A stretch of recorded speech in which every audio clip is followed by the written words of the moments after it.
नुकताच श्रावण सुरू झालाय. आता 28 तारखेला पहिला श्रावणी सोमवार येतोय. या दिवशी शिवामूठ व्हायची असते. काही जणी हे व्रत करतात, काही जणांना शक्य होत नाही. काही जणी पूर्ण श्रावणभर यांचा उपास असतो. त्यांचे ठराविक असे दिवस असतात, त्या दिवशी श्रावणभर यांचा उपास असतो. काहींचे सोमवारी उपास असतात. श्रावणातल्या मुद्दाम सोमवारी काही जण उपास करतात. प्रत्येकाची पद्धती वेगळ्या आहेत. आता हे शिवामूठ वाहण्याचे सुद्धा प्रकार आहेत. म्हणजे जसजसं तुम्ही शहर बदलतं, गाव बदलतं, राज्य बदलतं, तसं शिवामूठ वाहण्याचे पण खूप प्रकार आहेत. आता प्रत्येक वर्षी सोमवार किती येतात त्याच्यावर अवलंबून आहे की आपल्याला शिवामूठ किती व्हायचे.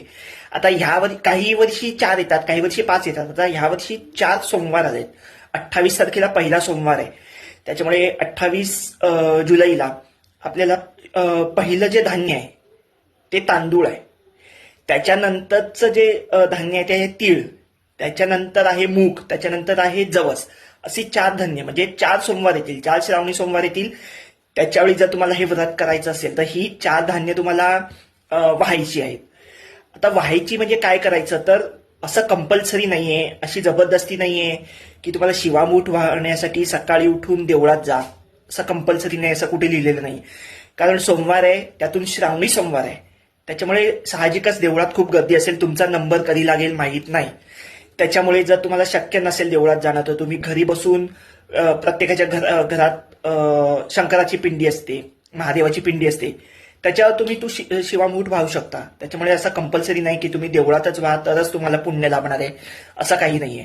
हे व्रत कशासाठी करतात, तर घरात सुख, शांती, समृद्धी, समाधान, सगळ्यांचं आरोग्य चांगलं राहण्यासाठी, आपले पतिदेव त्यांचं आरोग्य चांगलं राहण्यासाठी, त्यांना दीर्घायुष्य मिळण्यासाठी हे सगळं व्रत केलं जातं. महादेवाला प्रार्थना केली जाते. आता संकल्प करताना तुम्ही असा संकल्प करू शकता की आता तुम्हाला जर समजा हे व्रत फक्त ह्याच वर्षी करायचं आहे, तर तुम्ही संकल्प करा की मला फक्त ह्याच वर्षी हे व्रत करायचं आहे. जी मी सेवा तू माझ्या हातून करून घेतोयस ती गोड मानून घे. काही चुकलं मागलं तर माफ कर. किंवा काहींची पद्धत असते की मी 3 वर्ष करणार, मी 5 वर्ष करणार. जो काय तुमची इच्छा असेल ती तुम्ही सुरुवातीला संकल्प करून ह्या व्रताला सुरुवात करू शकता. आता संकल्प काहींना जमतो, काहींना नाही जमत. जर तुम्हाला जमत नसेल तर काही करू नका. नुसता नमस्कार करून तुमच्या मनात जी काही इच्छा आहे ती तुम्ही महादेवाकडे व्यक्त करा. संकल्प करायचा असेल तर हातात पाणी घ्यायचंय, थोड्याशा अक्षरा घ्यायच्या आहेत, हळद कुंकू घ्या, एखादा फूल असेल, फुलाची पाकळी, जे काय मिळेल ते घेऊन तुम्ही असं संकल्प करू शकता की मी हे व्रत 3 वर्ष करणार आहे, हे व्रत मी 5 वर्ष करणार आहे, किंवा नाही मला शक्य नाही तर मी फक्त ह्याच वर्षी हे व्रत करणार आहे. तुमचं जे काय, तुम्हाला जे काय जसं शक्य असेल तुम्ही ते तसं करू शकता. याच्यात काही जोर जबरदस्ती नाहीये किंवा तुम्ही असंच केलं पाहिजे. तसं जरा कुठे चुकलं माकलं तर चालून जातं. आपले देव आपलेच आहेत, त्यामुळे तुमची चूक ते पोटात घेतात. ह्याच्या तुम्हाला काही शिक्षा किंवा ह्याचे काही परिणाम भोगावे लागत नाही. त्याच्यामुळे त्याचं टेन्शन घेऊ नका. दुसरी गोष्ट, आता ह्या वर्षी 4 वेळा 4 धान्य आपल्याला व्हायचे, 4 मुठी. तर जर तुम्हाला देवळात जाणं शक्य नसेल तर सकाळी आंघोळ वगैरे करून फ्रेश होऊन देवाची पूजा करता येते तुम्हाला. देवाची सगळ्याची पूजा केली की ती जी शंकराची पिंडी असेल, महादेवाची पिंडी आहे, ती एखाद्या ताटात किंवा तामण असेल, छोट्याशा तामणात काढून घ्या.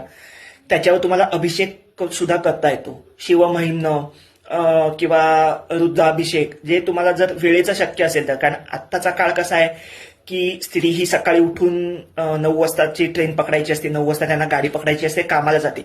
त्याच्यामुळे जर प्रत्येकाला हे सकाळी उठून अभिषेक वगैरे करणं शक्य नाहीये तर नका करू, असं काही लिहिलेलं नाहीये. जर तुम्हाला शक्य नसेल तर नेहमी आपण कशी पूजा करतो तशी व्यवस्थित देवाची पूजा करा. त्याच्यानंतर जेव्हा शिवामूठ व्हायचे, आता आज 28 तारखेला शिवामूठ जे व्हायचे त्याच्यात पहिलं धान्य आहे तांदूळ. त्याच्यामुळे तांदूळ कसे घ्याल, तांदूळाचा जो दाणा आहे ना तो अखंड हवा.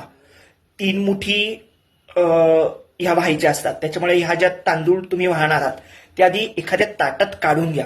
ते तांदूळ ते व्यवस्थित निवडून घ्या. निवडून घ्या म्हणजे काय, जो दाणा आहे तो तुटलेला नसावा.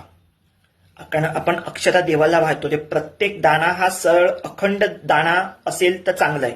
त्याच्यामुळे ते शक्यतो जे दाणे आहेत ते निवडून घ्या. अखंड तुटलेले किंवा कणी वगैरे असं शक्यतो घेऊ नका. तुम्ही ते निवडून थोडेसे, किंवा आदल्या दिवशी जर वेळ असेल तर आदल्या दिवशी ते निवडून ठेवा. असंही तुम्हाला करता येईल. जर तुम्हाला सकाळी उठून वेळ नसेल, आदल्या दिवशी तुम्ही निवडून ठेवा अखंड दाणे.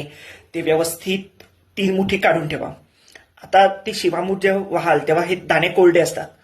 त्याच्यामुळे जर तुम्हाला शक्य असेल तर त्या दाण्यांवर, तांदळाच्या दाण्यांवर, अक्षतांवर थोडंसं दूध किंवा शक्यतो थोडंसं पाणी असेल, जे काय शक्य असेल थोडंसं शिंपडून घ्या. म्हणजे काय होईल की तुम्ही जेव्हा ती व्हाल तेव्हा ते तांदूळ सगळीकडे आजूबाजूला पसरणार नाहीत.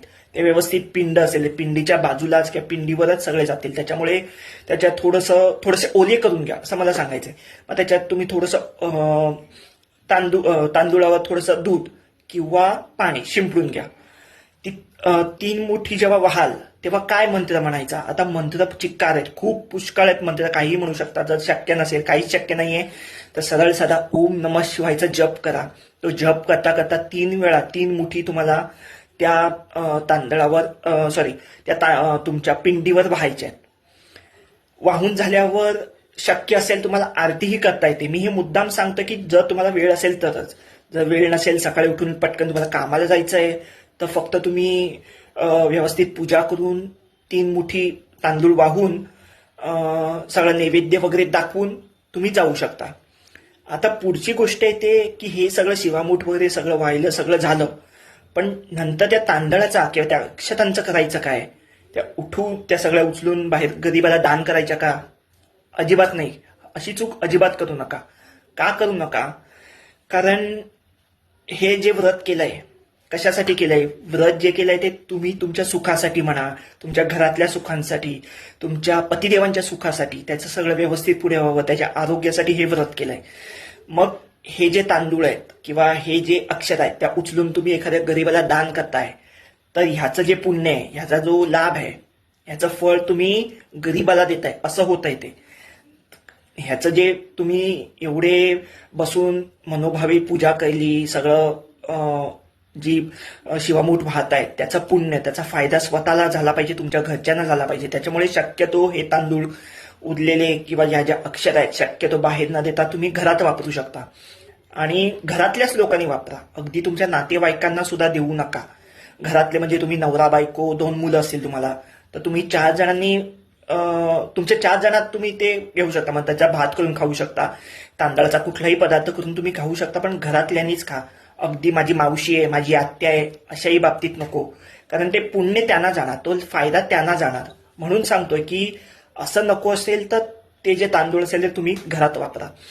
बाकी हे 4 सोमवार करण्याची पद्धत अशीच आहे, फक्त ह्याच्यात धान्य बदलत जातील. पहिल्या सोमवारी तांदूळ आहे, नंतर तीळ आहे, नंतर मूग आहे आणि नंतर जवस आहे. अशी ही 4 धान्य 4 सोमवारी येत जातील. बाकी करण्याची पद्धत काही वेगळी नाहीये. आता त्याच्याहूनही सांगतो. आता हे मी सगळं सांगितलं, जर तुम्हाला हे करणं शक्य नसेल, काहीतरी चुकलं, काहीतरी राहून गेलं, तरी त्याच्यात संकोच करू नका किंवा स्वतःला वाईट वाटून घेऊ नका. देवाकडे माफी मागा किंवा देवाला सांगा, मला जे काही शक्य होते, मला जेवढं ज्ञान होतं किंवा मी जिकडे वाचलं होतं, जिकडे ऐकलं होतं, त्याप्रमाणे मी केलं. काही चुकलं असेल, माकलं असेल, मला क्षमा कर, माझी चूक पोटात घालून घे. देव माफ करतो. त्याच्यामुळे त्याच्यात तुम्ही एवढं टेन्शन घेऊ नका, काही होणार नाही. तुमच्या मनाप्रमाणे जे तुम्हाला वाटेल ते तुम्ही करा. बाकी सगळं सांभाळायला देव आहेतच. सगळं पुढे काही छान होणार, काय टेन्शन घेऊ नका. तुम्ही तुमचे प्रयत्न चालू ठेवा. All the best.